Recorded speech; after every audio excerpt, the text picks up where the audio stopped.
Bismillahirrahmanirrahim.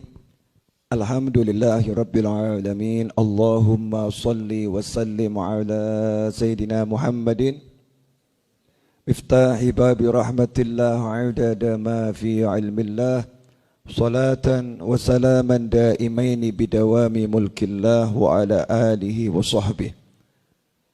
Allahumma salli ala Sayyidina Muhammadin salatan taftahu biha lana futuhal arifin wa tufaqihuna biha fid din wa ala alihi wa sahbihi. Assalamu alaikum warahmatullahi wabarakatuh.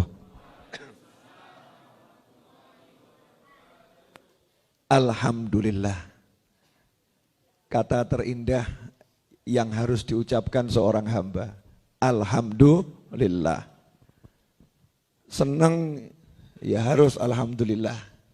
Susah ya juga harus alhamdulillah. Kalau susah enggak mau ngucap alhamdulillah, silakan cari Tuhan selain Allah. Silakan cari Tuhan selain Allah. Dan tidak ada Tuhan kecuali Allah. Kenapa susah tetap suruh ngucap alhamdulillah? Karena buat mukmin enggak ada kata susah. Contoh, motor hilang, susah enggak? Baru beli, nabung 7 tahun. Terus motornya hilang, susah enggak? Ini jawabnya ragu-ragu nih ya. Enggak apa-apa, nyantai aja. Susah enggak? Normal, orang bilang susah. Buat mukmin, ya susah itu cuma lewat. Enggak boleh tinggal.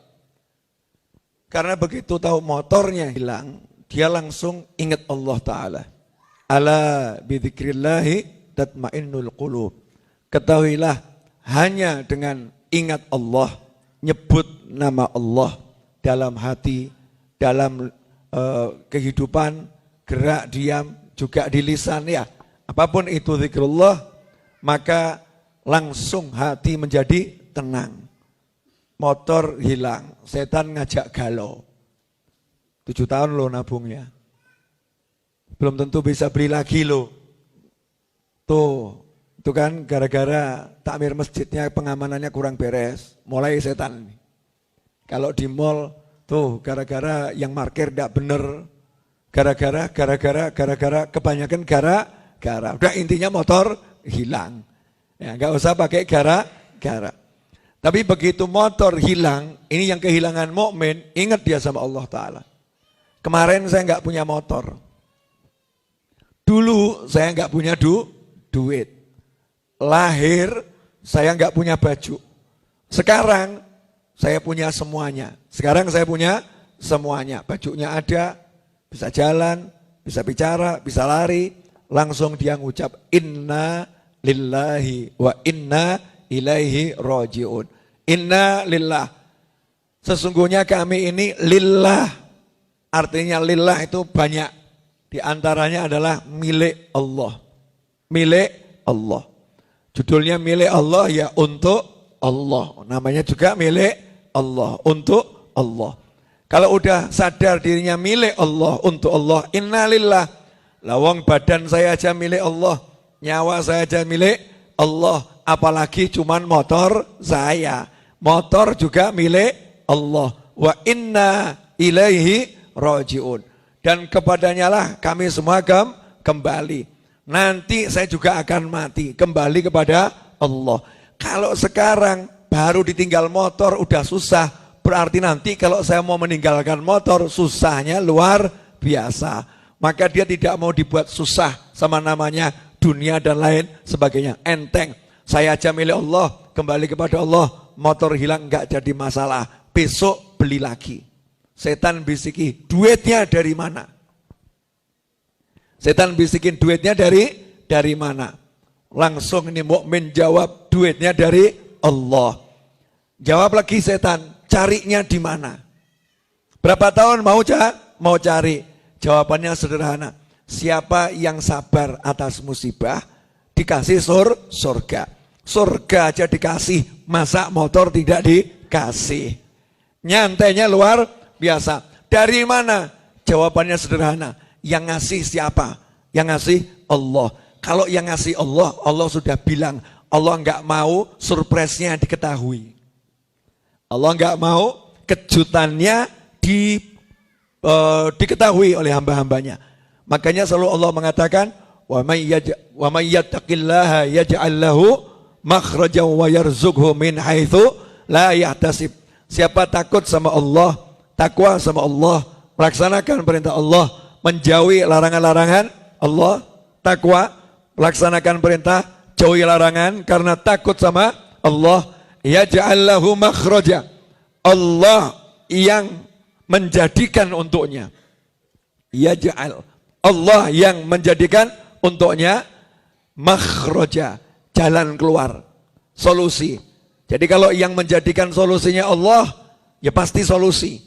Tapi kalau solusi yang kita mikir sendiri, itu bukan solusi. Bisa jadi masalah baru lagi. Ya masalah baru lagi. Tapi kalau Allah yang yaj'al lahu makhraja, Allah yang beri dia solusi, wa yarzuqhu min haitsu la yahtasib. Dan Allah beri dia rezeki dari arah yang tidak bisa diperhitungkan oleh siapapun. La yahtasib itu nggak bisa dikira-kira. Kalau Google masih bisa ngira-ngira ya. Contoh, saya ketik di Google Map Masjid Al-Latif. Google punya kira-kira 14 menit lagi sampai. Punya kira-kira. Bahkan Google itu kalau kita terlanjur lewat, disuruh belok kiri, kita lewat terus, Google-nya buat perkiraan baru. Buat perkiraan baru. Estimasi waktu dan jalan rute baru. Betul, betul. Kalau Allah Subhanahu wa ta'ala, kamu pakai logaritma model apapun, pakai perhitungan model apapun, software model apapun, kamu punya pekerjaan yang tetap tiap hari ke kantor, coba kamu cek jalan rezekinya Allah. Pakai semua ilmumu. Kalau kamu iman sama Allah, wa yarzuqhu min haitsu la yahtasib. Gagal, gak mungkin bisa tahu. Oke, judulnya lagi gak punya duit, makan di warung ya. Ngobrol, tiba-tiba ada yang ngomong, "Mas, cari rumah di sekitar di sini di mana, Mas ya? Rumah yang mau dijual di mana?" Lah kebetulan waktu pusing tadi, jalan ke warung, lihat tulisan rumah dijual. "Oh, sebentar Pak, di pojok sana itu ada rumah mau dijual." Coba saya kontakkan orangnya. Tiba-tiba jadi rezeki. Dapat rezeki yang besar. Gara-garanya apa? Gara-gara kantor. Di kantor gajinya itu juga langsung habis. Tapi di warung gajinya lebih dari kantor 20 tahun. Kok bisa begitu? Wa yarzuqhu min haitsu la yahtasib. Allah kalau ngasih rezeki, hambanya nggak boleh tahu. Hambanya nggak boleh tahu. Kenapa? Allah suka menyenangkan. Surprise, kejutan. Kejutan itu dari Allah Subhanahu wa ta'ala. Jadi semua yang gak enak itu kalau jatuhnya ke tangan mukmin jadinya enak-enak saja. Contoh Nabi Yunus alaihissalam. Nabi Yunus itu kan dakwah, tidak ada satu kaumnya yang ikut. Bayangkan ceramah gak ada yang mau dengarkan. Dianggap orang gak beres, orang gila, ya gak mau dengarkan. Lama-kelamaan Nabi Yunus berpikir untuk cari lahan dakwah baru. Jangan di kampung ini. Kampung saya ini kelihatannya nggak bakat iman ini. Cari yang lain dulu. Siapa tahu di tempat lain mau terima. Hanya saja perintah hijrahnya belum turun. Perintah hijrahnya belum turun. Nabi Yunus udah jalan duluan. Sama Allah ditegur. Saat itu Nabi Yunus naik kapal, naik perahu. Di tengah laut dibuat sama Allah badai. Badai itu punyanya angin atau punya Allah? Jadi kamu kalau ada badai takutnya sama badai atau sama Allah? Ah enggak ya. Biasanya kalau ada badai teriaknya apa? Bilangnya takutnya sama Allah. Tapi berlindungnya bukan sama Allah, berlindungnya sama rumah. Cari rumah yang kokoh, ya cari rumah yang gak bisa kena angin. Bukan sama Allah Ta'ala. Padahal kita diajari, kalau ada angin ribut, azan saja, selesai. Anginnya akan nyingkir. Angin ribut, disuruh azan tambah, udah jangan ribut-ribut, anginnya udah cukup ribut. Masya Allah. Ikhwani rahimakumullah. Nabi Yunus alaihissalam naik kapal, badai dikirim. Satu kapal akhirnya sepakat, semua ya, satu kapal, ini harus ada yang dikorbankan. Biasanya, ini keyakinannya orang dulu, laut itu kalau marah, salah satu manusia dibuang ke laut, lautnya senang. Lautnya senang, nanti reda marahnya. Itu pola pikirnya orang yang belum punya iman. Maka karena itu kesepakatan satu kapal dan juga untuk mengurangi muatan. Nabi Yunus mau tidak mau harus ikut. Mau tidak mau harus ikut. Ini pokoknya harus adil. Diundi, harus dibuang. Subhanallah. Yang keluar namanya Nabi Yunus.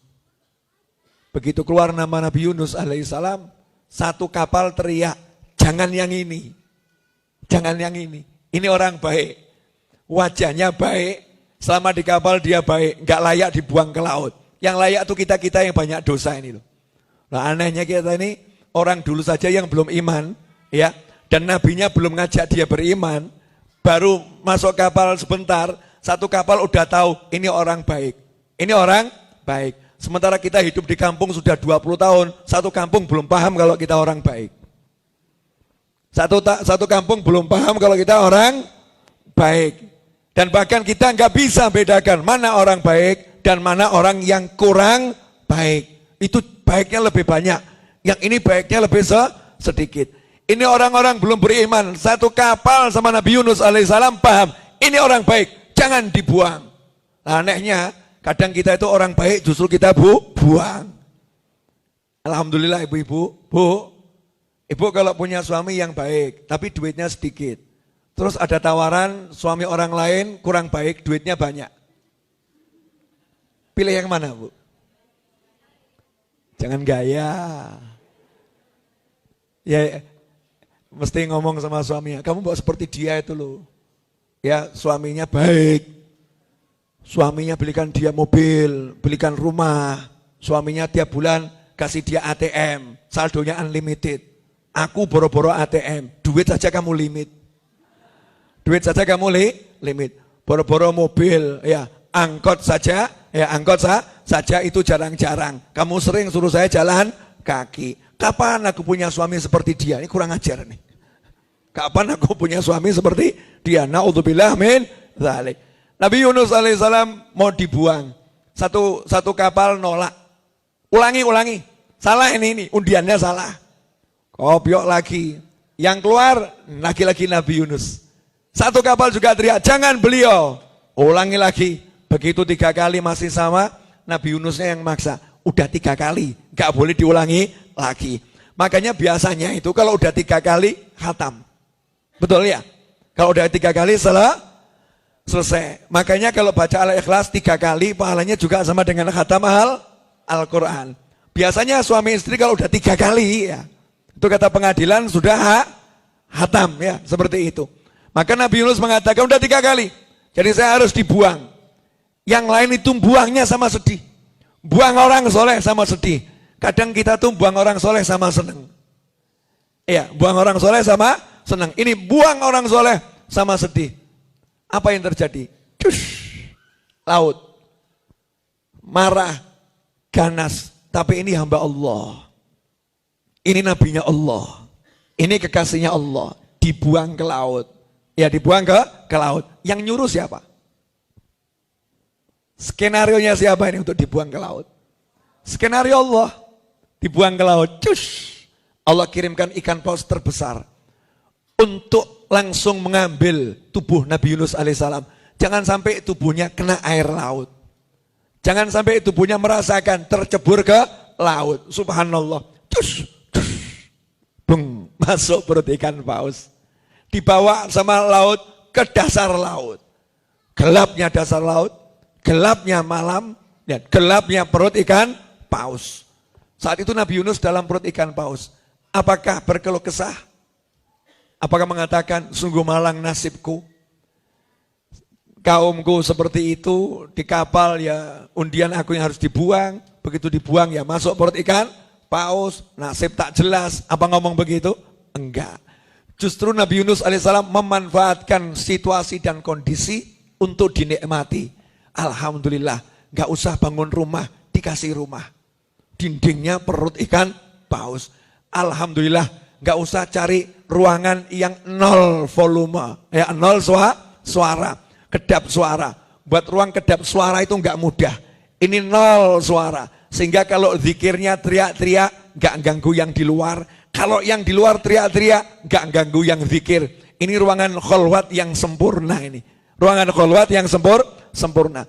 Alhamdulillah, nggak perlu buat ruangan yang nol cahaya. Kenapa? Karena di sini udah nol cahaya. Alhamdulillah, nggak usah capek-capek pejamkan mata. Karena melek juga nggak kelihatan apa-apa. Sehingga cuman duduk Nabi Yunus alaihissalam menikmati suasana itu. Ya Hayyu ya Qayyum la ilaha illa anta subhanaka inni kuntu minadz zalimin. Dia melantunkan zikir tersebut dengan lisannya, dengan hatinya, dengan fikirnya, dengan sekujur tubuhnya. Hasilnya apa? Malaikat geger. Kata malaikat, ini suara ma'ruf. Suara yang sudah terkenal nih, suaranya Nabi Yunus.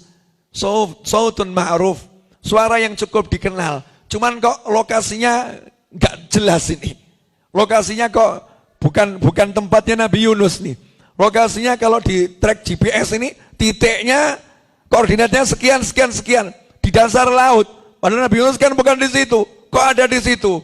Maka disitulah malaikat berdoa agar Nabi Yunus ya dipindahkan ke tempat yang lebih bagus. Nyantai Nabi Yunus nikmat. Gak usah mikir, gak usah ngapa-ngapain. Kenapa? Karena sudah bersama yang maha memikirkan. Bersama yang maha memikirkan. Yang mikirkan semuanya adalah Allah Rabbul Alamin.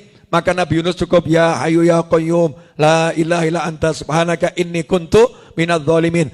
Kontak langsung sama yang punya segala-galanya. Hasilnya Allah bilang sama ikan paus, saatnya nabiku dikembalikan ke daratan. Daratannya disuruh milih tempat yang enak, disiapkan obat akibat lama dalam perut, lama dalam tempat yang gelap, bercampur sama lendir macam-macam, disiapkan obatnya oleh Allah Subhanahu wa Ta'ala. Maka Nabi Yunus bukan dimuntahkan, bukan dilepeh, dikeluarkan dengan lembut oleh ikan paus, langsung ke tumbuhan, langsung seger, langsung sehat, kembali ke kaumnya, tubuhnya lebih fit, ya. Semangatnya jauh lebih kuat, umatnya berubah jadi pengikutnya semua. Keren, subhanallah, asyik. Karena buat mukmin gak ada yang gak enak. Makanya kita jangan pernah lupa alhamdulillah. Ini baru muqaddimah, belum ceramah saudara-saudara. Tadi kan lagi bahas alhamdulillah tuh ya. Mungkin ada yang nanya, mosok gak enak kok alhamdulillah. Coba diinget-inget. Pernah enggak mengalami hal yang gak enak? Contoh, cinta ditolak. Ada enggak korbannya ini? Ya, kelihatannya korban jarang mau ngaku ya. Cinta ditolak. 10 tahun kemudian cerita sama temannya, alhamdulillah, dulu cintaku ditolak. Kenapa alhamdulillah? Ternyata 2 tahun yang lalu dia mati. Coba kalau aku itu jadi suaminya. Ya, jadi suaminya. Aku sudah statusnya muda-muda, sudah jadi duda. Kalau itu perempuan, coba aku jadi istrinya. Aku sekarang jadi janda muda, kehilangan suami yang dicinta atau istri yang dicinta. Alhamdulillah, aku dulu ditolak cintanya sama dia.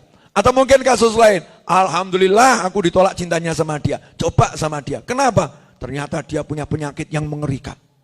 Ya, penyakit yang mengerikan. Baru saja aku dapat kabar. Alhamdulillah, dulu saya nggak diterima di kampus itu. Saya gagal ujian di kampus itu. Sebab kalau saya ujian di kampus itu, nasib saya sama dengan kamu yang kuliah di situ. Sampai sekarang masih jadi karyawan. Alhamdulillah, karena dulu saya tidak diizinkan kuliah by system. Saya daftar, gagal. Akhirnya saya jualan koran. Akhirnya sekarang saya jadi bosnya orang yang jualan koran. Dan sekarang saya udah punya banyak toko buku. Sekarang saya duduk manis, duit datang sendiri. Tidak seperti kamu, duduk manis, duitnya datang sebulan sekali. Bukan maksud menyinggung loh ya. Ini lagi berbicara alhamdulillah yang terwujud setelah berapa tahun kemudian. Maka untuk mengucap alhamdulillah jangan nunggu nanti. Karena setiap yang gak enak itu pasti enak. Kalau kita lihat dengan pandangan prasangka baik husnudzon kepada Allah Subhanahu wa ta'ala. Ikhwani rahimakumullah. Pada waktu zuhur ini saya mau ngajak ngobrol sedikit, gak banyak. Mudah-mudahan barokah. Ya. Keberkahan kitab Arba'in An-Nawawiyah. Arba'in Nawawiyah ini kan kitab yang dikarang oleh Imam Nawawi yang isinya kumpulan hadis Nabi Muhammad SAW. Jumlahnya 40. Dan 40 hadis itu banyak. Ada Arba'in Nawawiyah karya Imam Nawawi. Ada Arba'in Nawawiyah karya Imam Ghazali dalam Usuluddin. Dan Arba'in Nawawiyah dalam berbagai ilmu yang lain dikarang para ulama. 40 hadis. Kenapa dipilih 40 hadis? Karena ada riwayat hadis dhaif. Hadisnya lemah. Yang di situ Nabi bersabda SAW, siapa yang menjaga 40 hadis ya, untuk disampaikan kepada umatku, diajarkan, maka dia dapat surga. Bil makna, terjemahan bebasnya seperti itu. Karena ulama itu haus sama surga, meskipun hadisnya dhaif, surganya dikejar, hadisnya dipakai. Sekelas Imam Syafi'i, Imam Ghazali dan imam yang lain mengamalkan hadis dhaif. Maka muncul kesepakatan pakar-pakar hadis. Kalau ada hadis yang dhaif, urusannya amal soleh jangan dibuang, tapi justru harus diamalkan. Karena pakar itu paham. Hadis dhaif beda dengan hadis palsu. Palsu itu berarti bukan karangan Nabi, bukan ucapan Nabi, bukan perbuatan Nabi, bukan pengukuhan Nabi Muhammad SAW. Palsu itu dikarang-karang oleh orang lain.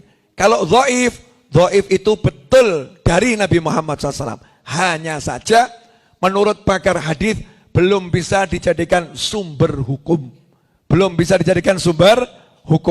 Kenapa?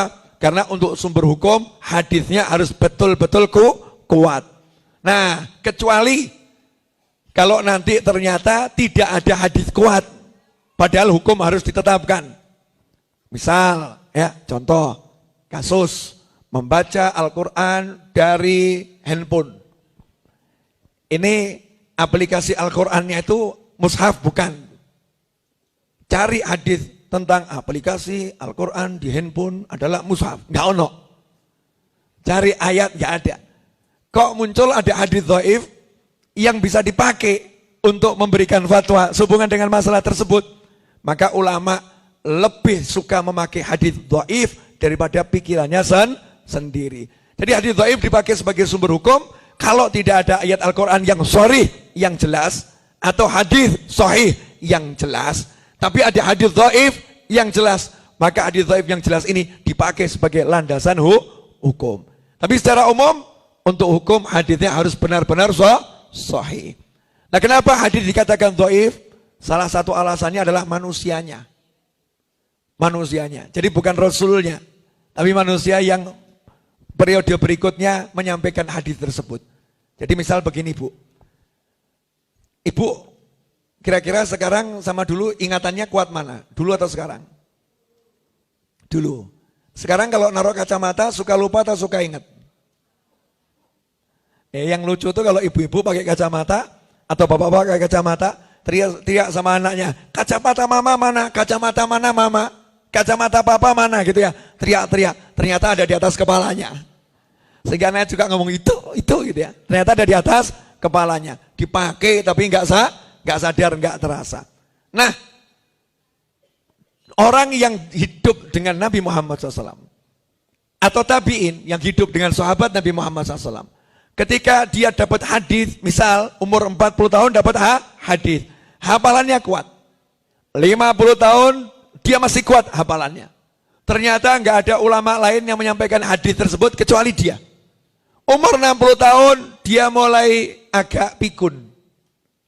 Hafalannya lemah. 70 tahun semakin lemah. Kalau hadis itu beliau sampaikan di umur 70 tahun, dulu saya pernah dengar dari Nabi Muhammad SAW. Dia sampaikan di umur 70 tahun. Saat hafalannya udah enggak lemah, maka hadisnya juga dianggap hadis yang lemah. Jangan-jangan dia agak lupa. Mungkin ada kalimat yang kurang pas, kurang sesuai. Mungkin bahasanya ini udah dengan bahasanya dia sendiri, maknanya tetap sama. Maka itu hadisnya dipandang hadis yang dhaif. Manusianya hafalannya kurang kuat. Atau hafalannya kuat. Sampai umur 90 tahun juga kuat hafalannya. Hanya saja orangnya jahil. Suka bercanda. Hobinya ngerjain. Ada tuh orang yang punya watak segitu. Bercanda ngerjain orang gitu. Sampai-sampai dia punya hobi ngerjain binatang. Dia ambil ikan asin, kasih tali, dilempar, kucing deket, begitu deket tarik lagi, ya. Deket tarik lagi, deket tarik lagi. Ini kalau ada ulama umur 90 tahun, hadisnya apalanya kuat, tapi suka ngerjain kucing, sama ulama ahli hadis, hadisnya tidak diterima sebagai hadis yang sahih, tapi hadis yang dhaif. Alasannya apa? Lah kalau sama kucing saja dia suka bercanda padahal kucingnya lapar, jangan-jangan nanti hadis ini juga hasil candaan. Saking hati-hatinya umat Islam. Karena ancamannya, barang siapa berdusta atas namaku, silahkan dia ambil tempat duduknya di neraka. Sabda Nabi Muhammad SAW bil makna. Karena hati-hati, makanya hadis yang dhaif tidak dipakai sebagai sumber hukum selama masih ada hadis yang sahih. Tapi hadis yang dhaif untuk amal soleh, ulama mengatakan amalkan. Makanya kalau ada orang beramal landasannya hadis dhaif, jangan kemudian dicemooh, jangan dicaci, jangan dimaki, jangan dihina dengan kalimat hadisnya dhaif, hadisnya dhaif. Itu sama saja dengan merendahkan ucapan Nabi Muhammad SAW. Dan itu bukti kalau orangnya kurang paham ilmu hadis. Ikhwani rahimakumullah. Nah ini 40 hadis Imam Nawawi, itu angka 40-nya diambil dari hadis dhaif. Tapi kok berkah ya? Berkahnya Arba'in Nawawiyah ini kan luar biasa. Tadi kita bahas kucing ya. Kucing juga merasa punya perasaan loh. Saya disebut-sebut sama Habib Novel. Disebut-sebut sama Ustadz Novel. Mungkin saya dipanggil mau dikasih greh. Mau dikasih ikan asin. Pus, ikannya nggak ada di sini. Ikannya di luar. Pergi dulu ya. Ya, nanti balik lagi. Kalau ibu-ibu udah mulai makan. Oke, dah keluar sana. Kucing itu bisa diajak ngomong. Perkara dia jawab gak jawab, kamu gak usah mikir. Yang penting kamu ngomong. Orang bilang kamu gila gak apa-apa. Yang penting kamu paham kamu tidak gila. Selesai toh? Boleh dilanjut? Nah, ngapain hidup ngurusin omongan orang? Kurang kerjaan. Lebih baik ngomong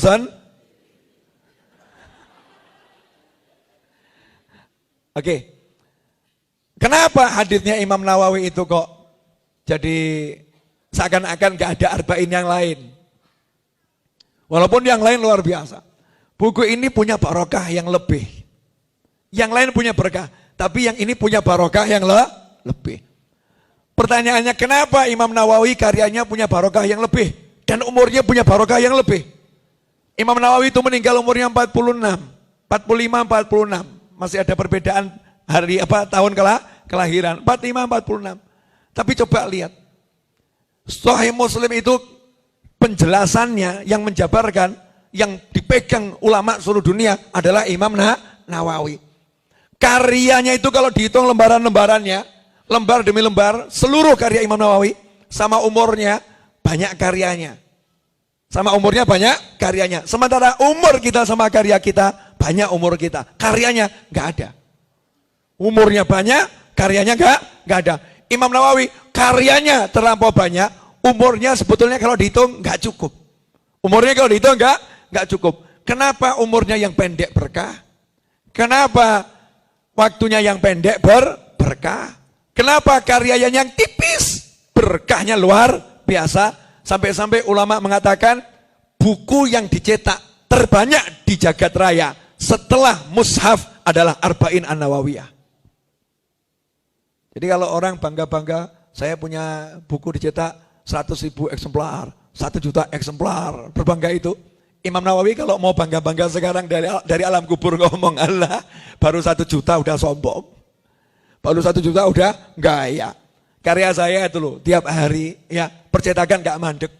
Percetakan nyetak terus tiap hari Arba'in Nawawiyah. Aplikasi bermunculan, PDF tersebar di mana-mana dengan berbagai model Arba'in Nawawiyah. Kenapa bisa berkah? Nah ini harus dipelajari. Siang hari ini kita mau belajar itu saja. Kenapa? Karena saya lagi sebel sama corona. Sebel saya. Oh, masyarakat Indonesia, Muslim Indonesia kok geger corona. Takut kok sama corona. Seperti gak punya iman saja kita ini. Seperti kita ini gak punya iman saja. Takut kok sama corona. Coba ingat pelajaran sejarah enggak? Kita ngadepi penjajah modalnya apa? Bambu runcing. Penjajahnya pakai apa? Senjata, mulai pedang, ya, sangkur, kemudian meriam, ya, tembak, macam-macam. Kekuatan luar biasa. Kita modalnya bambu runcing. Yang punya, yang nggak punya, nggak modal apa-apa. Cuman modal Allahu Akbar. Ya, tangan kosong, nubruk gitu. Nggak peduli depan apa. Kenapa? Nggak takut mati. Tujuannya jelas, Allah nggak takut mati.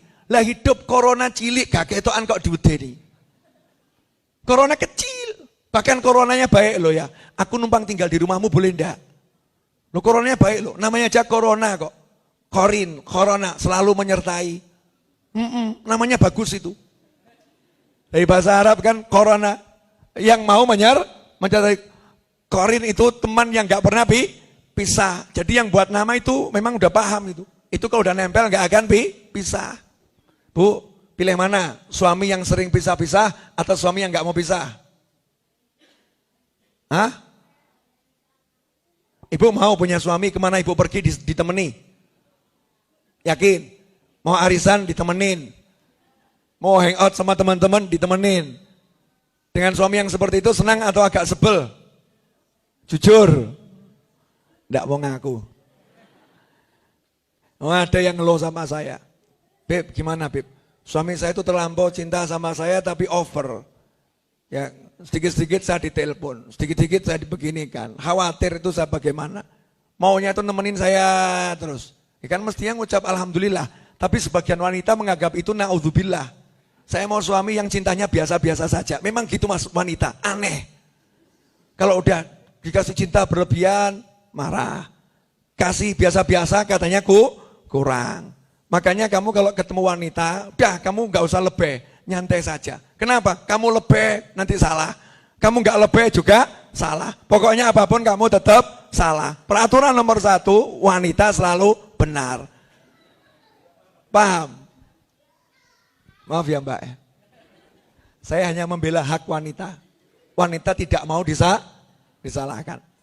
Corona ini virus corona ini membuat banyak orang jadi hilang akal. Akalnya jadi kurang dipakai. Akalnya kurang dipakai. Contoh, ini yang begini loh ya, kalau enggak begini yang enggak berarti. Di masjid, kok kebetulan duduk di sampingnya ada satu orang pakai mantel, agak menggigil. Terus orangnya batuk-batuk. Itu yang di sebelahnya langsung nyingkir. Terus ngomong sama di sampingnya. Oh iya. Terus ngontak takmir masjid. Suspek. Masya Allah. Akhirnya masjid buat peraturan. Yang batuk dilarang masuk. Masya Allah. Iya. Naudzubillah min dzalik. Semoga nggak ada peraturan seperti itu ya.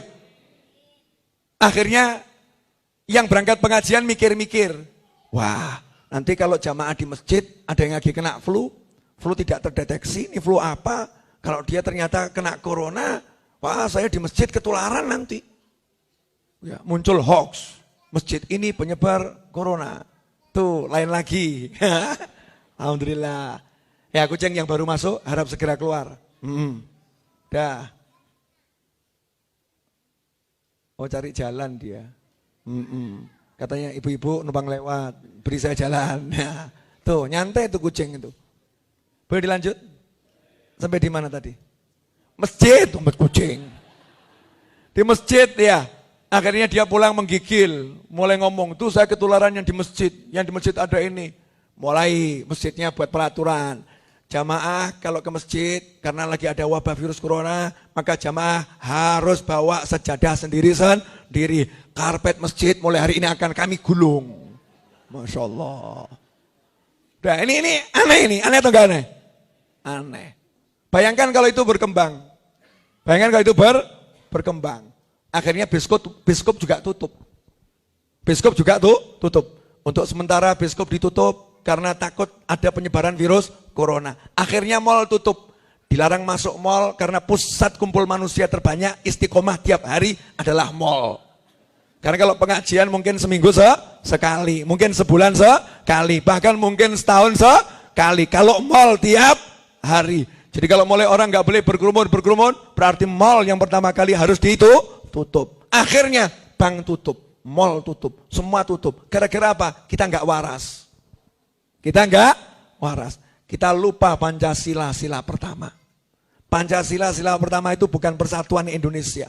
Bukan keadilan sosial. Sila pertama ketuhanan yang Maha Esa.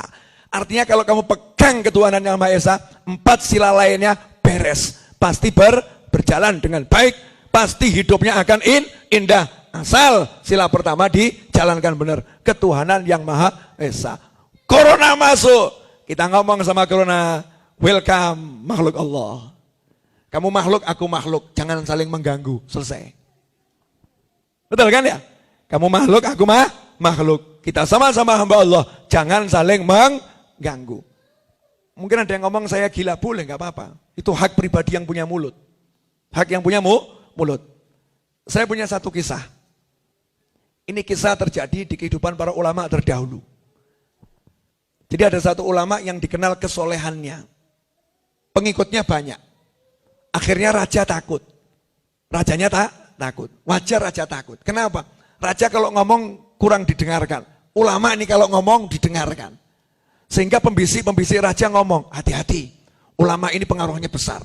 Nanti dia kalau melengsarkan posisimu, dia yang jadi raja. Kamu bisa disingkirkan. Pengikutnya besar. Padahal nggak ada judulnya. Ulama kok pengen jadi raja. Kurang kerjaan. Kenapa? Karena jadi ulama udah lebih dari raja. Raja harus mikir macam-macam. Ulama nggak perlu pikir. Difikirkan sama murid-muridnya. Betul. Ulama itu lepas sandal aja nggak tahu sandalnya di mana kok. Nggak ngerti. Kenapa? Sandalnya udah diambil muridnya. Ulama itu masuk satu tempat, ya sandalnya menghadap ke timur, keluar sandalnya udah siap ke barat kok. Udah siap ke barat. Ulama itu makan sampai bingung loh, yang mau dimakan apa? Kenapa? Semua mengatakan kelihatannya sukanya ini. Sehingga yang punya masakan ini sumbang masakan ini. Yang punya masakan ini sumbang masakan ini. Nyantai hidupnya dilayani oleh murid-muridnya, oleh orang-orang yang cinta. Itu ulama. Dan tidak ada audit.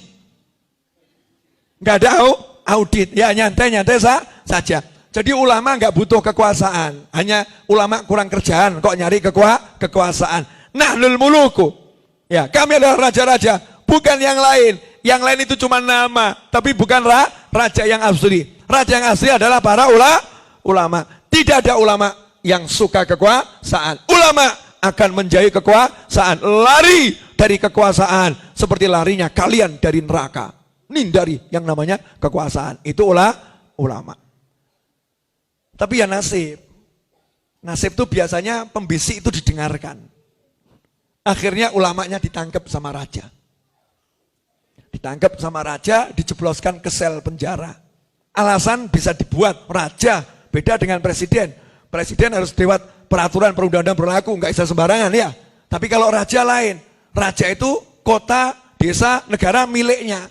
Diapa-apain terserah, namanya raja. Indonesia bukan kerajaan. Dulu dari banyak kerajaan ya.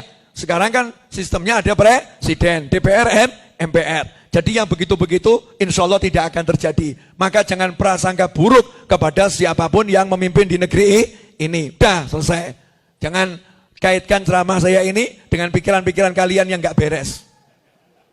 Ceramah saya beres, pikiranmu yang gak beres jangan dipakai untuk mikir ceramah saya. Paham? Saya tadi bicara tentang kerajaan. Subhanallah, ditangkap sama rajanya. Suka-suka raja, jebloskan penjara. Nah rajanya punya singa kesayangan yang dikenal singanya ini sangat doyan makan daging. Sama raja sengaja singa ini diliburkan makan seminggu. Seminggu singa tidak dikasih makan. Jadi laparnya luar biasa. Nah setelah seminggu rajanya buat pengumuman. Seluruh rakyat harap ke alun-alun. Ulama kalian mau saya adu dengan singa saya. Lihat mana yang sakti. Singa lapar ketemu ulama yang biasa lapar. Singa lapar ketemu ulama yang biasa lapar. Rajanya juga takut sama singanya. Kenapa? Singa itu kalau udah lapar, gak peduli tuannya. Pokoknya bau daging dimakan. Dia kembali ke bentuk aslinya. Aslinya pokoknya ada daging santap. Nah kalau majikannya udah buat dia kenyang, dia nggak akan menyantap majikannya. Dia nggak akan menyantap majikannya. Tapi kalau majikannya nggak buat dia kenyang, majikannya akan disantap. Itu kalau orang pelihara singa. Makanya kamu jangan pelihara singa. Nanti kalau kamu nggak ngasih makan, kamu yang akan dicaplok. Hati-hati. Mana ucapan saya ini? Silahkan pikir sendiri. Udah mulai mikir aneh-aneh itu. Ngomong sama orang-orang pinter tuh enak kok. Kalimatnya cuma satu, maknanya bisa banyak. Iya. Lanjut. Dikasih kerangkeng tuh. Kurungan dari besi yang top. Pintunya satu, tapi kurungannya dua itu. Tembus ya, tembusan. Seperti kamar hotel tuh ya. Yang tembusan satu kamar dengan kamar yang lain. Di satu sel isinya ulama, satu sel isinya singa lapar.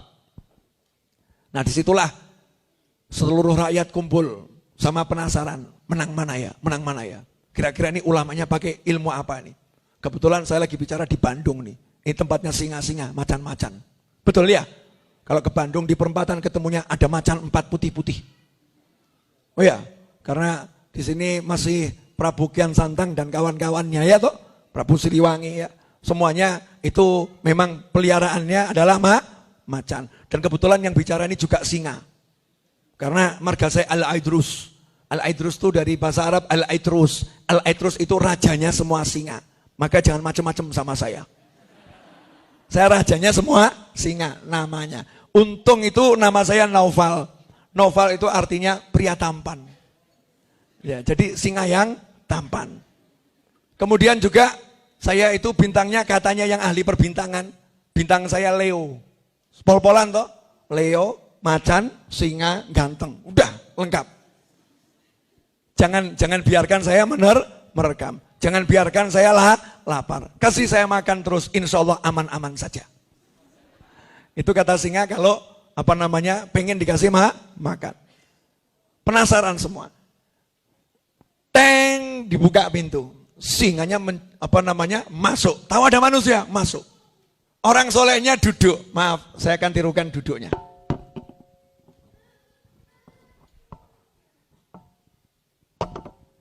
Padahal ini modus mau pindah posisi. Ya, duduknya bersila, nyantai. Singanya mendekati. Apa dilakukan singa? Menjilat-jilati orang soleh. Kakinya dijilati, lehernya dijilatin, tangannya dijilatin. Orang solehnya diem saja, khusyuk. Itu berjam-jam. Akhirnya penonton kecewa. Apa ini? Cuman lihat singa menjilat-jilati saja. Gak seru. Penonton pulang. Rajanya pun juga sebel. Apa ini? Singa udah dilaparkan seminggu kok gak mau makan manusia. Ditarik kembali singanya. Akhirnya orang solehnya dihadapkan raja. Diinterogasi. Apa yang kamu lakukan tadi? Sampai singa saya itu cuma jilat-jilatin kamu. Kamu ngapain? Ya gak ngapa-ngapain. Nah, tadi duduk diam saja ngapain? Mikir. Mikir apa? Saya itu kan lagi di hadapan Allah. Jawabannya orang soleh. Saya itu gak pernah gak di hadapan Allah. Duduk, jalan, tidur. Selalu saya melihat Allah. Ini makom apa namanya? Makom ihsan. Anta abudullah ka'annaka tarah. Fa'in lam takun tarah fa'innahu yarok. Namanya ihsan itu kamu sampai pada tingkatan dalam kondisi apapun kamu bisa melihat Allah. Jadi lihat manusia itu lihat penciptanya. Lihat kondisi apapun, lihat penciptanya. Jadi yang kelihatan adalah semua perbuatan Allah subhanahu wa ta'ala. Kekuasaan Allah subhanahu wa ta'ala. Nah, saya lagi di hadapan Allah. Lah kok datang singa ini? Nah ini singa ini kok deketin saya? Ini kok nemenin saya mertamu ke Allah ya? Saya lagi berhadapan sama Allah, singanya nemenin saya ngadep sama Allah. Coba bayangkan, ada singa mendekat, dianggap punya temen. Sama-sama ngadep Allah. Lah terus kamu kok diam saja merenung ngapain? Dari tadi itu saya membuka hafalan-hafalan kitab-kitab yang saya hafal. Dari Al-Quran, hadis, kitab fikih yang ada dalam hafalan saya cari fatwanya ulama belum ketemu. Fatwa apa? Air liurnya singa najis tidak. Jadi saya masih bingung nih, air liurnya najis atau tidak. Nah itu ulama tuh begitu. Kamu makhluk Allah, aku makhluk Allah. Kita sama-sama ngadep sama Allah. Sama corona, ngomong gitu saja. Corona, kamu makhluk Allah, saya makhluk Allah. Dah, mudah-mudahan kita nggak ketemu, selesai. Kalau ketemu, baik-baik ya, baik-baik.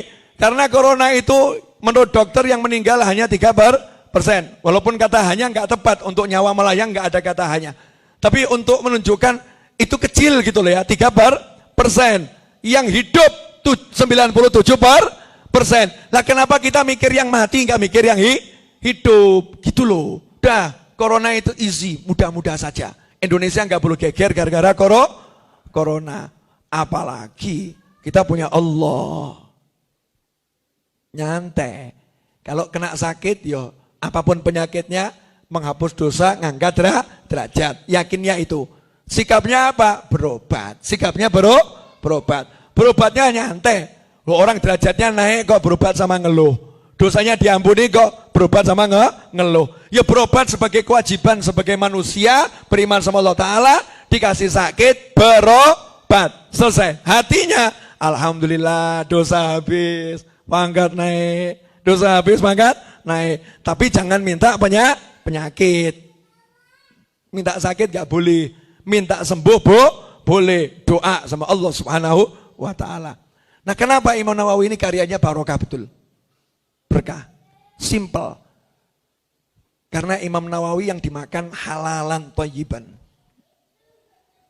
Imam Nawawi itu sejak lahir sampai meninggal dunia tidak pernah jajan.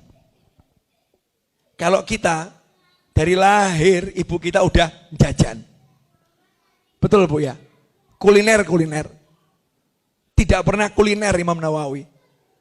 Tidak makan kecuali roti yang dikirimkan ayahnya dan itu hasil buatan ayahnya sendiri. Jadi ayahnya itu ngirim roti karena roti Arab itu kan tahan lama ya, tahan lama.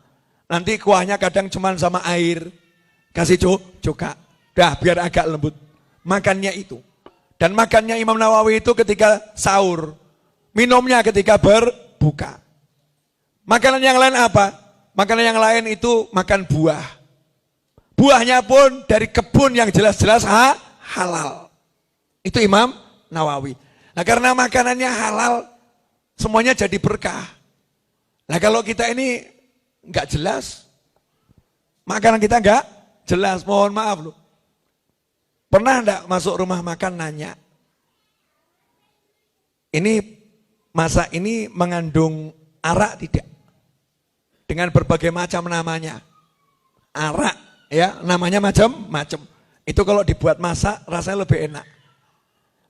Rasanya lebih enak, tapi haram. Haram. Nah, kadang orang masak kan pengennya pembeli enak. Mau ngasih yang enak, tapi enggak punya ilmu halal haram.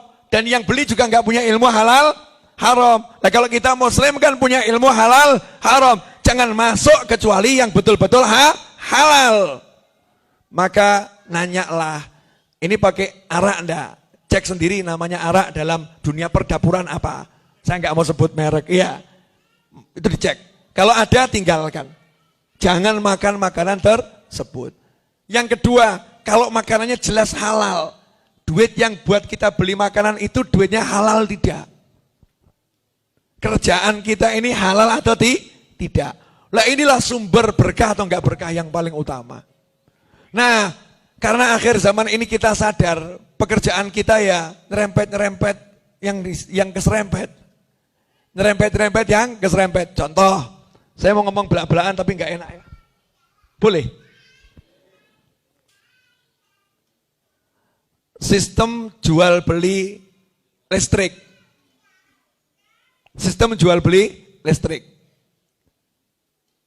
Kalau kita pasang listrik yang tidak pakai token, yang pakai begengser tanpa token, bayar di depan atau bayar di belakang? Bayar di belakang. Ketentuannya apa? Kalau terlambat, ada dendanya enggak? Ada. Kalau nggak dibayar-bayar, dibiarkan atau dicabut? Dicabut. Kalau ada orang jual beli sistemnya seperti itu, namanya jual belinya sistem apa itu? Udah, saya nggak mau ngomong. Pikir sendiri. Betul? Setelah itu listrik tadi kamu gunakan untuk menghidupkan pompa air. Pompa airnya untuk ngambil air. Airnya kamu gunakan untuk wudhu, untuk mandi, untuk masak, untuk makan, untuk minum, dan lain sebagainya. Berarti airnya diambil dengan alat, yang alatnya bergerak dengan listrik, yang listriknya mengandung haram. Mengandung. Hasilnya apa? Ya udah, kecampur. Ya kecampur. Tapi ya ulama ngasih jalan. Karena ini sistem, ya sistem. Semua rata kena, ya insya Allah dimaafkan. Yang membuat sistem seperti itu sebetulnya yang gak pengen seperti itu. Tapi karena masyarakatnya bandel, ya dibuat seperti itu. Tapi insya Allah suatu saat, biar sistemnya itu betul-betul halalan, thayyiban. Tugas anda semua. Nanti menjadi anggota DPR, MPR. Memperbaiki sistem-sistem yang bisa diperbaiki. Sebetulnya sistemnya sudah baik. Cuman kalimatnya dirubah saja jadi halalan thayyiban. Contoh. Bank konvensional sama bank syariah. Sama-sama hutang.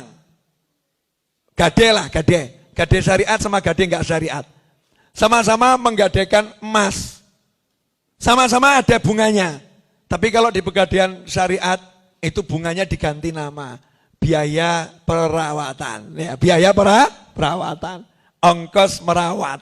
Jadi halal. Sebetulnya cuma ganti kalimat, ganti kata. Itu hal yang sangat mudah. Saya cuma mau ngomong, sistem yang luar biasa ini di seluruh dunia menyebabkan berlaku sabda Nabi Muhammad SAW. Umatku nanti di akhir zaman tidak akan terlepas dari debu-debu riba. Aukamaqala SAW. Nah karena kondisinya seperti ini, maka cari yang berkah betul itu, ya butuh perjuangan. Alhamdulillah dikasih bulan Rajab. Alhamdulillah dikasih bulan Rajab. Sudah bulan Rajab datangnya setahun sekali, geger corona pula. Akhirnya banyak orang lupa kalau ini bulan Rajab. Kalau lupa Rajab, nanti lupa Sya'ban. Lupa Sya'ban kaget, tahu-tahu Ramadan. Ada apa dengan bulan Rajab? Bulan Rajab ada satu doa yang diajarkan Nabi yang tidak bisa kita pakai di bulan yang lain. Gak mungkin kita doa begini. Allahumma barik lana fi Dzulqa'dah. Boleh-boleh saja, tidak masalah. Tapi fungsinya beda. Beda. Nabi SAW mengajarkan, walaupun kita ganti bulannya bulan yang lain, Allahumma barik lana fi Agustus, boleh. Tapi kan orang dengarnya aneh juga ya. Fungsinya beda. Bedanya apa? Kalau yang di Rajab sama Sya'ban, itu Nabi mengajarkan dengan suatu rahasia yang luar biasa. Allahumma barik lana fi Rajab. Kalau kita niat yang ngikutin Nabi, berarti yang berdoa bukan kamu, bukan saya. Yang nyuruh siapa? Contoh begini ya. Kamu mukul dia, siapa yang nyuruh? Yang nyuruh si A. Berarti sebetulnya yang mukul siapa? Si A. Pakai tangan si B. Betul? Tolong belikan saya gula. Saya kasih uang 100.000, belikan gula. Dia pergi beli gula. Yang sebetulnya beli gula siapa? Saya. Dia cuma orang suruhan. Betul? Nah sekarang Nabi SAW mengatakan, kalau tiba bulan Rajab dan Sya'ban, bacalah Allahumma barik lana fi Rajab wa Sya'ban wa ballighna Ramadan. Yang nyuruh siapa? Nabi Muhammad SAW. Yang disuruh siapa? Kita. Kita nurut. Berarti kita siapa? Orang suruhan. Yang berdoa siapa? Nabi Muhammad SAW. Paham enggak ini? Enak tuh ya? Oh, kita cuma orang suruhan kok. Bukan saya loh yang doa. Saya cuma orang suruhan. Nah, yang doa siapa? Yang doa Nabi. Yang doa Nabi. Makanya disebut doa Nabi. Itulah bedanya doa Nabi dengan doanya orang lain. Meskipun doa siapapun itu indah, Doa siapapun itu bagus. Tapi kalau doa nabawi, doa Nabi Muhammad SAW beda fungsi. Karena itu yang doa bukan kamu. Kamu cuman suruhan. Yang doa adalah Nabi. Pertanyaan selanjutnya. Nah kalau yang doa Nabi diterima atau ditolak? Nah kalau yang doa saya dan Anda tanda tanya. Tapi kalau yang doa Nabi diterima. Doanya Nabi tadi bunyinya apa SAW? Allahumma barik lana fi Rajab wa Sya'ban. Ya Allah berkatilah kami di bulan Rajab dan bulan Sya'ban. Jadikan berkah. Di bulan ini jadi berkah. Allah bilang qabul. Sehingga bulan ini kita dapat berkah yang luar biasa. Anehnya, mau baca doa itu setannya banyaknya luar biasa. Sehingga doanya pendek, ngamalinnya mudah, ngucapkannya susah. Kenapa susah? Karena setan ngomong lalio. Semoga kamu lupa. Jangan baca, nanti saja. Akhirnya satu hari lewat tanpa baca doa. Allahumma barik lana fi Rajab wa Sya'ban wa ballighna Ramadan. Nah ini penting. Karena dengan doa kita dapat berkah. Kalau dengan yang tadi susah toh. Tapi dengan ini 1 bulan bisa jadi berkah. Dan sebetulnya minta berkah di Rajab dan Sya'ban itu pre-order untuk berkah Ramadan. Anda nggak akan dapat istilah ini dari ustadz manapun. Tak jamin, insya Allah. Karena istilah ini baru saya dapat tadi malam di Bekasi. Di tengah-tengah ceramah, dikasih Allah tambahan ilmu. Kenapa doanya ini adanya cuma bulan Rajab sama Sya'ban, Ramadan nggak minta berkah. Cek doanya. Allahumma barik lana fi Rajab wa Sya'ban wa ballighna Ramadan. Padahal yang paling penting Rajab, Sya'ban atau Ramadan? Ramadan. Tapi kenapa Ramadan justru nggak disuruh minta berkah? Ramadan nggak ada kata-kata, ya Allah berkati kami di bulan Ramadan. Kok nggak ada? Kok adanya Rajab sama Sya'ban? Jawabannya buat orang yang biasa belanja online paham. Itu sebetulnya Ramadannya berkahnya pre-order. PO-nya kapan? Rajab sama Sya'ban. Kalau kamu Rajab udah minta, Sya'ban udah minta, Ramadan tinggal terima. Ramadan kamu akan panen barokah. Kenapa? Sudah PO. Ya sudah PO. Masalahnya Rajab sampai hari ini yang ada corona. Ya bukan? Allahumma barik lana fi Rajab wa Sya'ban wa ballighna Ramadan. Sehingga nanti Ramadan naudzubillah min dzalik, kalau Rajab enggak pre-order, Sya'ban enggak pre-order, Ramadan enggak berkah. Ramadannya full barokah, cuman kita enggak terima berkah. Enggak terima berkah, contohnya berbuka, makanannya enggak berkah. 3 piring masih lapar. Itu enggak berkah. Ciri-ciri orang yang berkah itu Ramadan, dia itu makanannya barokah. Makan cuman 5 sendok udah kenyangnya luar biasa. Laparnya nanti baru sahur. Nah sekarang enggak. Sudah buka 3 piring, ya menjelang isya tambah 1 piring. Habis tarawih 2 mangkok bakso. Tengah malam tambah makan macam-macam, ya. Sahur 5 piring. Masya Allah. Ini berkahnya di mana ini? Enggak dapat berkah Ramadan. Kenapa? Sementara orang-orang soleh dulu Ramadan makan sedikit, minum sedikit, sholat tarawih 20 rakaat, khatam Al-Quran. Sholat tarawih 20 rakaat, 10 juz. Nah kita, cuman pamer 1 di bulan Ramadan. 1 pamer, dan itu jumlah terbanyak. Betul, nanti survei ya, teman-teman ini nanti survei. Coba cek masjid-masjid yang ada di sekitar kita, kalau Ramadan. Mana yang lebih banyak waktu siang hari? Orang duduk baca Al-Quran atau duduk bersandar dan tidur? Cek. Masuk masjid banyak seperti gereh di toto itu. Ikan asin dijajar-jajar itu ya. Kalau kata orang Surabaya, orang Tuban iwak P. Ya, iwak P di toto gitu ya. Nah, coba cek lagi. Kalau Ramadan kita buka handphone, ini handphone, kita buka. Begitu bukanya pesan WhatsApp, nggak mandek-mandek, melek. Bukanya aplikasi Al-Quran, langsung ngantuk. Cek gitu, langsung ngantuk. Ramadan jalan-jalan ke mall, 2 jam kaki jalan ke mall itu kuat. Ramadan diajak terawih 20 rakaat. Jawabannya apa? Dah, cari yang 8 rakaat yang paling cepat. Kaki kita berat, mata kita ngantuk. Kenapa? Enggak PO berkah, enggak PO berkah. Imam Syafi'i rahimahullah, Ramadan siang khatam Al-Quran, malam khatam Al-Quran, semuanya di dalam sholat.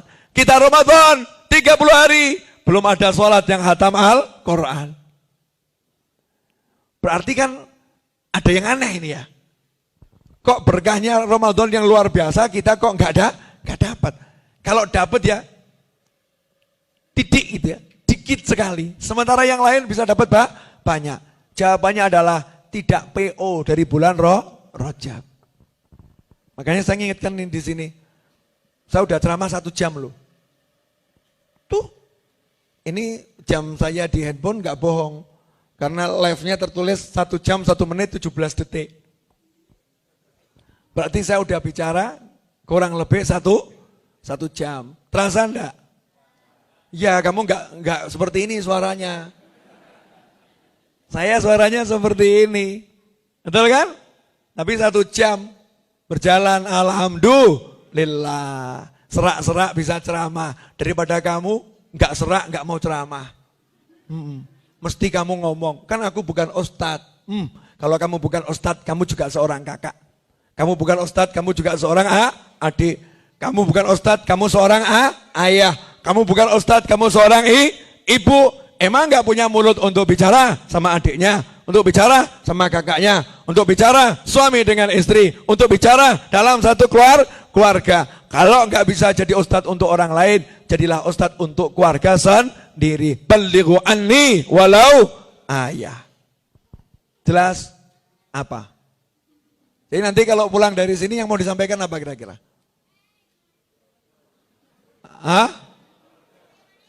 Corona? Boleh dilanjut? Berkah.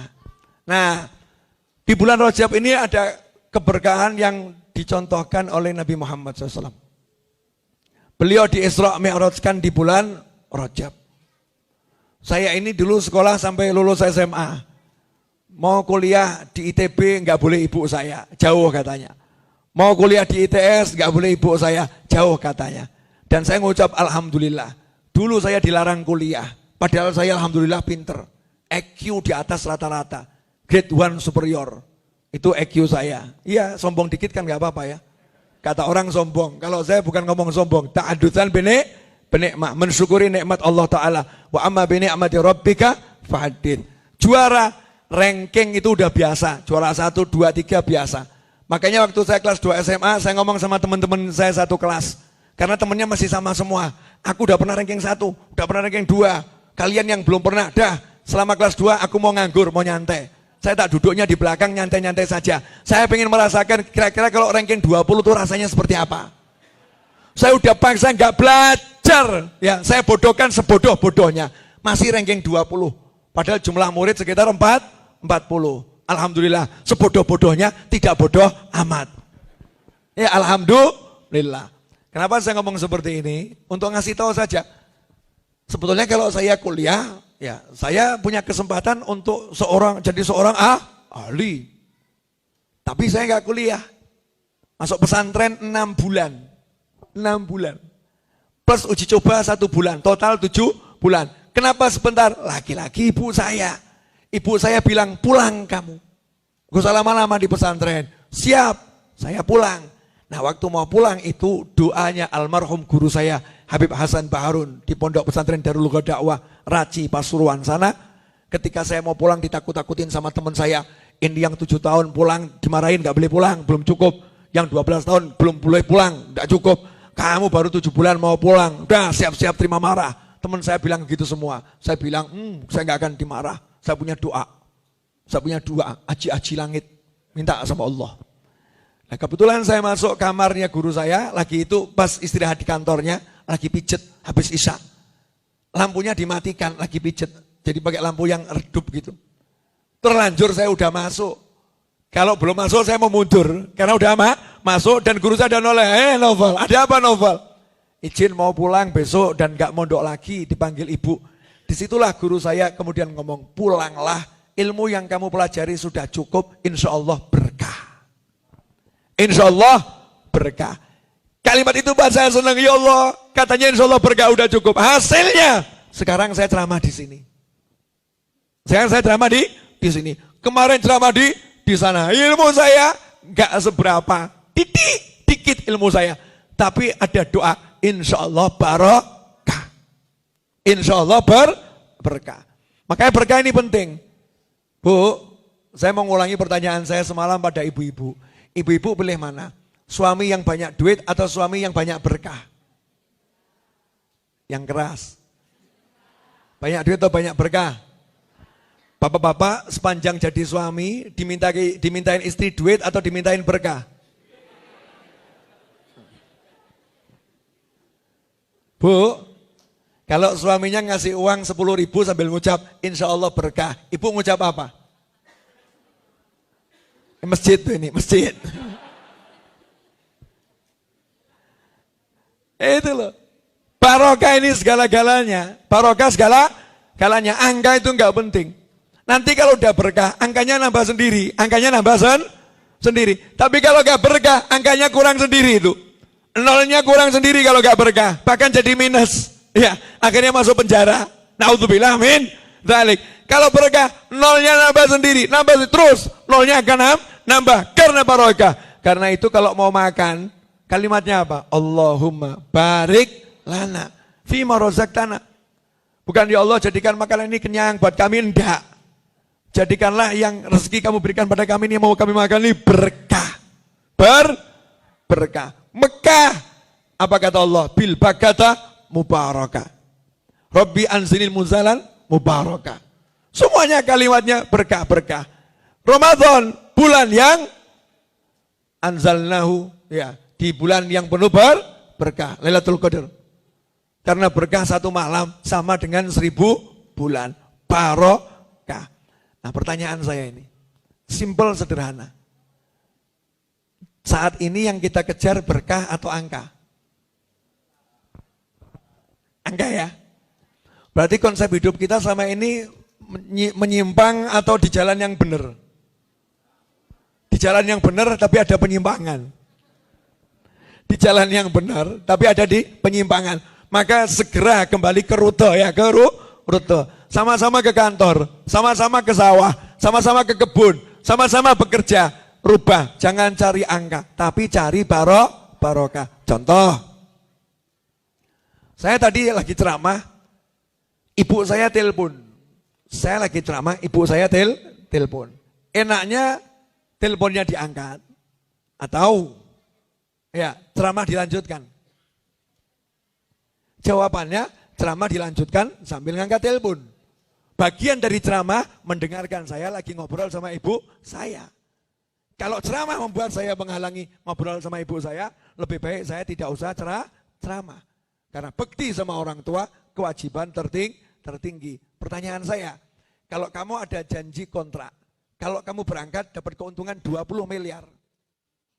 Di jam yang sama, ibumu minta diantarkan keluar kota. Dan tidak mau kecuali kamu yang nemeni. Kamu ngomong sama ibu, Bu ini jam segini ada kontrak. Untungnya 20 miliar. Kalau mundur 2 jam gimana? Ibu ngomong, ibu tidak mau mundur, pokoknya berangkat sekarang juga.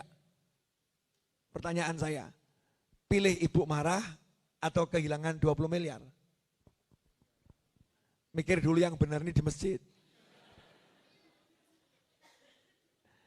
Kalau kita ngitung angka, pasti ngomong, ya ibu marah nanti paling sebentar.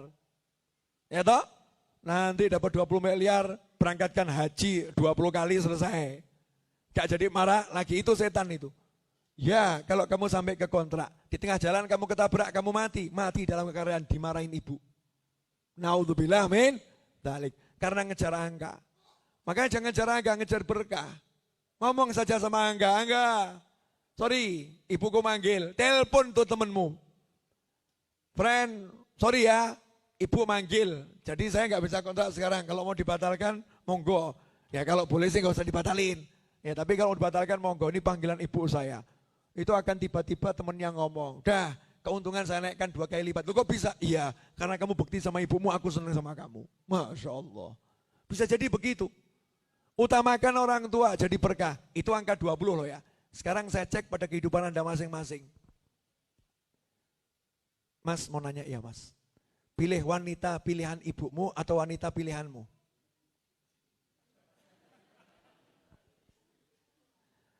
Mbak, pria pilihanmu atau pria pilihan orang tuamu?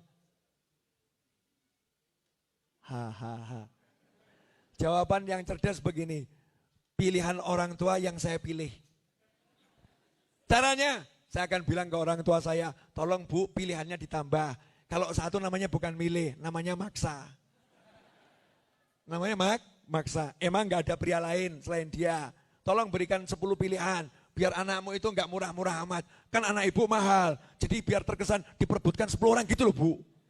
Nanti saya milih. Saya yakin nanti kalau milihnya 10 mbak, insya Allah ada yang masuk ke hatimu. Betul kan ya? Jangan gaya dulu. Hatiku sudah tertutup untuk pria selain kamu. Bohong. Jangan tertipu sama kalimat-kalimat yang begitu. Apalagi yang laki-laki ini gaya, hatiku hanya untukmu. Bohong. Masuk mall kelihatan yang cantik, hatinya noleh sama wajahnya. Bukan cuma wajahnya, hatinya noleh sama wajahnya. Makanya nggak usah begitu-begitu. Orang tua nomor 1, berkah nanti. Ada berkah yang luar biasa. Oke, Rojab. Saya ini bicara tadi kan saya sekolah ya nggak bodoh-bodoh amat gitu ya. Pinter ya pernah, IQ ya tinggi. Saya belajar banyak hal. Dari mulai Flash Gordon, tahu Flash Gordon? Itu film zaman saya masih kecil deh. Star Trek, ya. Kalau yang sekarang apa? Sky apa itu? Skywalker, ya. Skywalker itu kan bahasa tasawuf tingkat tinggi. Skywalker, pejalan langit. Pejalan langit itu kalau bahasa Arabnya salik. Orang yang bersuluk, pejalan langit. Di Inggriskan biar agak keren jadinya Skywalker. Karena Skywalker ujung-ujungnya jadi sufi. Jadi sufi. Dia ternyata bisa dikatakan tidak mati. Karena mati perpindahan ruh ke alam yang lain. Jasadnya lenyap, hancur. Tapi ruhnya menyatu dengan jagat raya. Itu Skywalker. Betul begitu? Betul? Kok jawabnya enggak tegas kenapa? Kurang lebih kan seperti itu. Nah, tapi itu kan bukan konsep Islam. Bukan konsep Islam. Bukan tasawuf yang benar. Tapi itu hasil pemikiran yang buat film. Cuman ada hal yang menarik begini. Simak nanti hadits-hadits Nabi ya. Ketika Nabi SAW itu Isra dan Mi'raj, waktu yang digunakan berapa menit? Cek. Kalimat yang ada itu Rasulullah lagi tidur, terus dibangunkan. Terus pergi, terus kembali. Saat kembali, tempat rebahan Nabi masih hangat. Jadi perginya lama atau sebentar? Menit atau detik? Perginya lama, tapi waktunya sebentar. Mungkin detik karena masih hangat. Nah menjaga tempat duduk tetap hangat, ya dengan angin yang seperti itu. Kalau itu depan Ka'bah apalagi?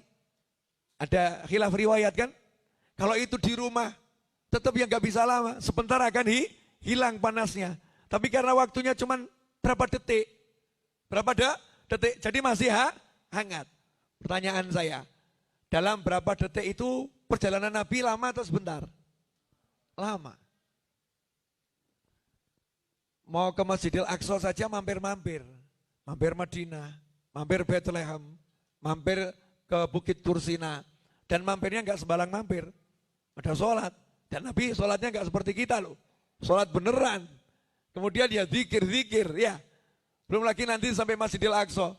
Emang langsung jamaah bubar seperti kita. Assalamualaikum langsung loncat lari. Gak pakai zikir, gak pakai wirid. Ya. Kalau sahabat sama Nabi habis sholat kan zikir wirid.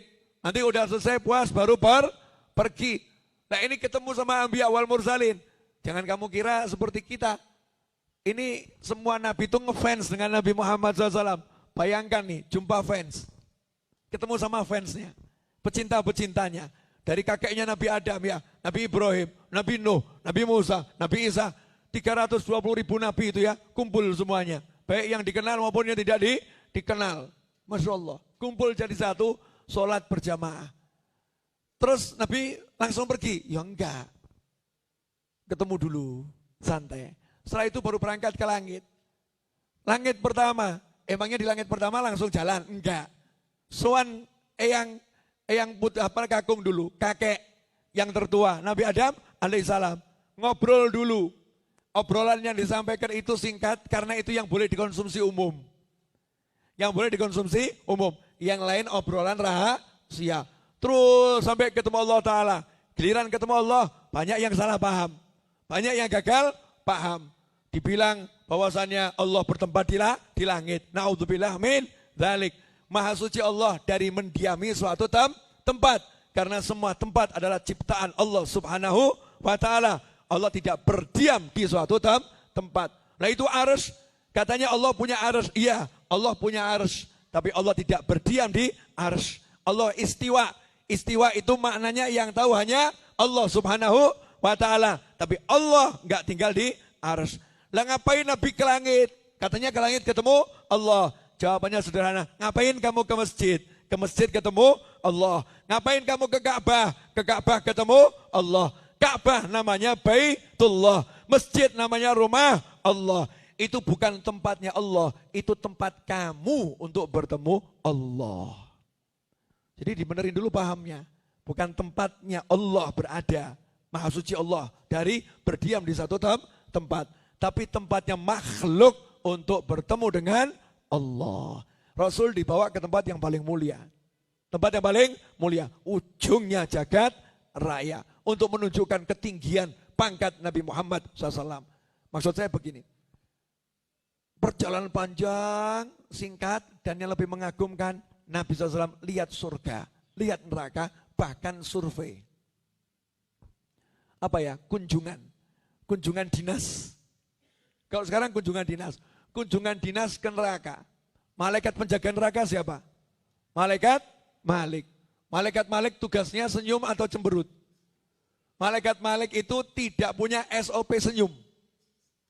Enggak ada. Si ketua sipir neraka. Tugasnya menampilkan wajah yang paling seram. Ada yang pernah lihat film kartun yang itu loh. 3D film kartun yang suka masuk mimpinya anak-anak jadi menyeramkan tuh namanya apa itu? Hah? Oh ya, Monster apa itu? Monster Inc itu ya. Itu kalau ujian di Monster Inc itu ya, kalau nggak menyeramkan gagal tuh ya. Harus bisa buat orang takut dan nangis. Itu penjaga-penjaga neraka itu SOP-nya begitu. Harus menampilkan wajah yang paling menyeramkan. Nggak boleh menampilkan wajah yang tidak menyeramkan. Itu baru yang jaga. Apalagi pemimpinnya, malaikat-malaiknya. Tidak boleh senyum. Wajib wajahnya menyeramkan. Nah saat Nabi Muhammad SAW berkunjung ke neraka, malaikat-malaik masih dalam wujudnya yang tidak tersenyum. Menyeramkan wibawa. Ditegur sama atasannya, yaitu malaikat Jibril alaihissalam. Ini Nabi Muhammad, ayo kamu senyum. Begitu dapat SOP suruh senyum, di situ malaikat-malaik seneng banget. Yes, aku boleh senyum. Seumur umur gak boleh senyum nih ya, harus cemberut terus. Bayangkan seumur umur cemberut tiba-tiba senyum. Senyumnya aneh gak kira-kira ya? Aneh. Disitulah warga neraka berbahagia.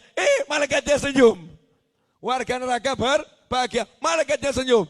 Dan seumur hidup atau sepanjang perjalanan waktu, seabadinya waktu di jagat raya, neraka itu dapat senyum hanya ketika ada Nabi Muhammad SAW di situ.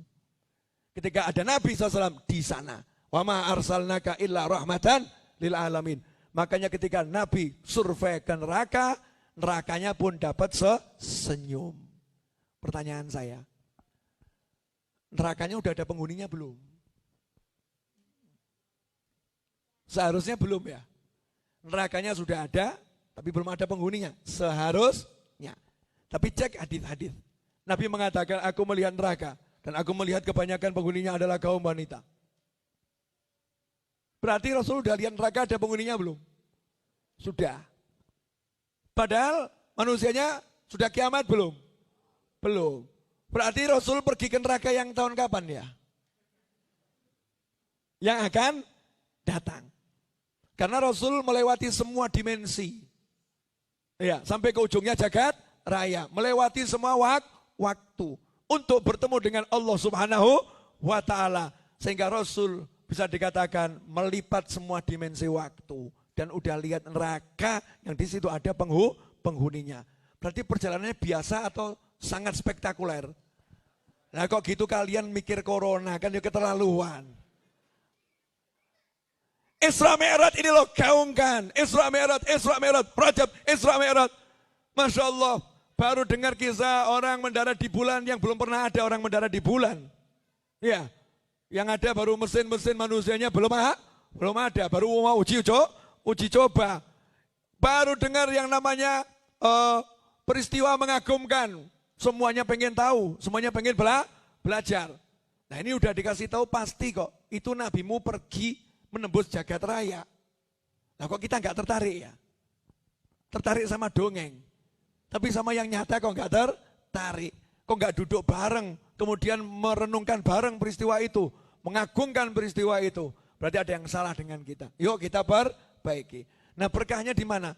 Ya berkahnya itu diantaranya waktunya cuman sebentar. Tapi perginya lama. Yang dilakukan banyak. Kegiatannya itu macam-macam. Waktunya cuma sedikit. Waktu kita banyak, kegiatannya cuma sedikit. Berarti hidup kita kurang barokah. Jelas? Udah alhamdulillah 1,5 jam. Betul nih 1 jam 22 menit. Ya dibulatkan ke atas kan setengah tuh ya. Oh, jangan dikritik, Habib kan belum setengah. Masih kurang 7 menit sekian. Dibulatkan ke atas, kan jadinya 1 jam setengah. Boleh saya nanya? Nyantai ya, nyantai saja. 1,5 jam ini terasa enggak? Terasa, cuman kamu enggak mau ngaku. Saya lihat ibu-ibu tuh posisi kaki udah banyak yang ganti-ganti. Iya, kakinya udah terasa, waktunya aja yang tidak berasa. Kenapa begitu? Begitulah orang yang duduk saling mencintai. Ketika dua pecinta bertemu, duduk di dalam satu ruangan, berjalanlah waktu. Maka mereka mengatakan kepada waktu, kenapa engkau terlampau cepat bagi kami berdua? Betul? Betul ya? Tapi kalau dua orang saling membenci bertemu, 1 menit gak rampung-rampung. Ya Allah, kok lama betul ya? 1 menit kok lama? Gak selesai-selesai. Kenapa dia gak pergi-pergi? 1 menit, terasa lama, luar biasa. Kenapa? Hatinya gak saling mencintai. Tapi kalau muslim ketemu muslim, hati saling mencintai. Di tempat yang paling dicintai oleh Allah Ta'ala, Ahabul Bilad. Tempat yang paling dicintai Allah adalah masjid. Maka kalau hati seperti ini, duduk seperti ini, rasanya yaitu, kok tiba-tiba 1 jam setengah. Tapi setiap pertemuan, seindah apapun, harus ada kata akhirnya. Akhir tapi bukan untuk berakhir. Akhir bukan untuk berakhir. Nabi ketemu Allah pun harus ada akhirnya. Harus kembali ke bumi. Nabi ketemu Nabi yang lain harus ada akhirnya. Kembali melanjutkan tugas. Anda ada yang bertugas sebagai anak, ada yang sebagai kakak, ada yang sebagai orang tua, ada yang sebagai pasangan hidup. Masing-masing kita punya tugas yang harus dilanjutkan. Insya Allah nanti kita dipertemukan lagi di tempat-tempat yang baik-baik. Bersama orang yang baik-baik dan bisa menebarkan yang baik-baik. Jazakumullah khairan. Mudah-mudahan berkah manfaat. Kurang lebihnya mohon maaf. Setelah dari sini saya mau melanjutkan perjalanan ke rumah teman saya Mas Riza. Nanti insya Allah malam mau ada kajian di sana. Ya di rumah beliau. Yang nggak bisa hadir live streaming saja. Karena rumahnya kalau jauh udah jadi masalah. Ya rumahnya belum bisa menampung banyak orang. Itu bahasa halus untuk kalimat rumahnya kecil. Ya rumahnya belum bisa menampung banyak orang. Tapi insya Allah barokah. Barokah itu bukan dari jumlah, tapi manfaat yang akan dirasa. Mudah-mudahan bisa kemana-mana, nurnya, cahayanya, manfaatnya kemana-mana. Kalau di sini sudah jelas nih masjid kok ya. Masjid itu berkahnya luar biasa. Hakadza wa'alafu minkum. Saya minta maaf sekali lagi. Wassallallahu ala sayyidina Muhammadin wa alihi wasallam walhamdulillahi rabbil alamin. Assalamualaikum warahmatullahi wabarakatuh. Yang di luar sana itu teman-teman saya, sahabat-sahabat saya. Kalau yang pengen lihat-lihat buku saya ada di luar sana. Undur diri, minta izin karena tenggorokannya udah mulai protes. Dia protesnya begini, kamu bicara terus, kapan aku suruh istirahat? Boleh istirahat ini? Alhamdulillah. Makasih. Sekali lagi, wassalamualaikum warahmatullahi wabarakatuh.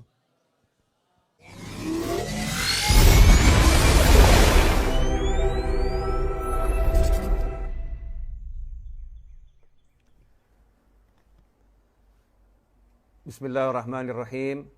Alhamdulillahirabbil alamin. Allahumma shalli wa sallim ala sayidina Muhammadin wa ala alihi wa ashabihi ajma'in. Assalamualaikum warahmatullahi wabarakatuh. Alhamdulillah kita berada di penghujung sore. Insyaallah sebentar lagi kita akan masuk di waktu maghrib, khususnya untuk wilayah Surakarta, Solo dan sekitarnya. Pada kesempatan ini saya ingin menyampaikan kisah kekuatan syukur. Ya, kekuatan syukur atau ucapan terima kasih antara manusia yang satu kepada manusia yang lain. Alhamdulillah kalau kita bicara kepada Allah Subhanahu wa taala. Dikatakan oleh Nabi Muhammad SAW, man lam yashkurin nas, lam yashkurillah. Siapa enggak terima kasih kepada manusia yang berbuat baik kepadanya, maka dia tidak dicatat sebagai hamba yang bersyukur pada Allah Subhanahu wa taala. Kisah ini saya alami sendiri. Suatu ketika setelah selesai berbelanja, saya naik ke mobil di parkiran itu. Ketika mobil lagi saya parkir, kemudian waktu saya mau jalan ada seorang peminta-minta ya, ada seorang peminta-minta. Saat mesin mobil saya nyalakan, kemudian saya beri peminta-minta tadi uang Rp5.000 saat itu ya, di masa itu saya beri Rp5.000. Nah, kemudian ibu-ibu tua tersebut, saya katakan ibu-ibu tua bukan nenek-nenek karena bukan nenek-nenek, jadi masih tergolong ibu-ibu tapi usianya udah di atas 45 tahun, mengucapkan terima kasih, mudah-mudahan Allah Ta'ala membalas, mudah-mudahan Allah balas dengan kebaikan yang banyak. Dengan sungguh-sungguh itu mengucap terima kasih seperti mendapatkan uang ratusan juta. Maka saya pun melihat ada seorang ibu yang seperti itu mengucapkan terima kasih. Kemudian saya tambah lagi Rp10.000. Saya keluarkan uang Rp10.000. Apa yang terjadi? Ibu tadi mengucapkan Alhamdulillah, ya Allah, Alhamdulillah, berubah dari terima kasih menjadi Alhamdulillah, lebih sungguh-sungguh lagi. Alhamdulillah. Kemudian mendoakan saya dengan doa yang banyak. Ya, sambil terima kasih. Maka saya keluarkan uang lagi, saya kasihkan pada ibu tadi. Dan ibu tadi mengucapkan terima kasih lebih lagi.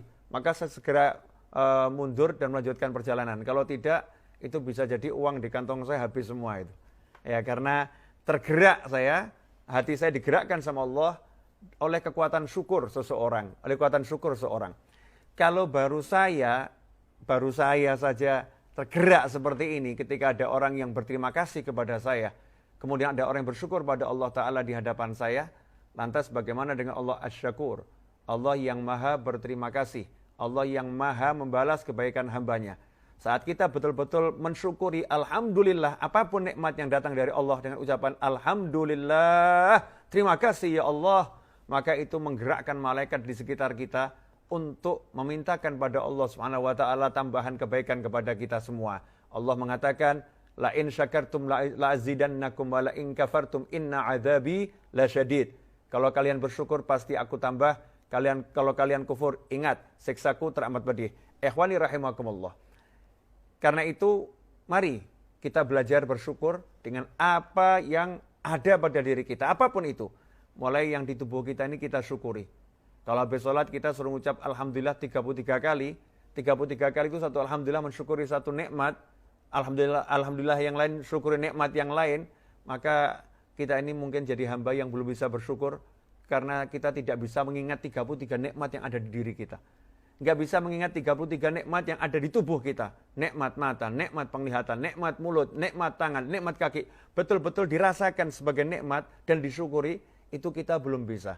Kalau kita bisa mensyukuri nikmat yang ada, maka kita akan hidup dalam nikmat. Sayangnya, kita tidak merasakan yang ada sebagai nikmat dan menikmatinya dan mensyukurinya. kita sibuk melihat yang tidak ada. Sibuk melihat yang tidak kita miliki. Dan na'udzubillah min dzalik, sibuk melihat yang dimiliki orang lain.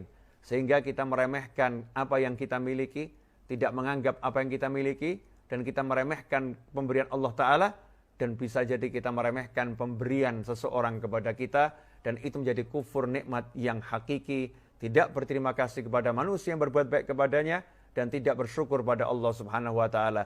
Semoga Allah Ta'ala menerima semua ibadah kita dan mencatat kita sebagai hamba yang pandai bersyukur. Wassalamualaikum warahmatullahi wabarakatuh.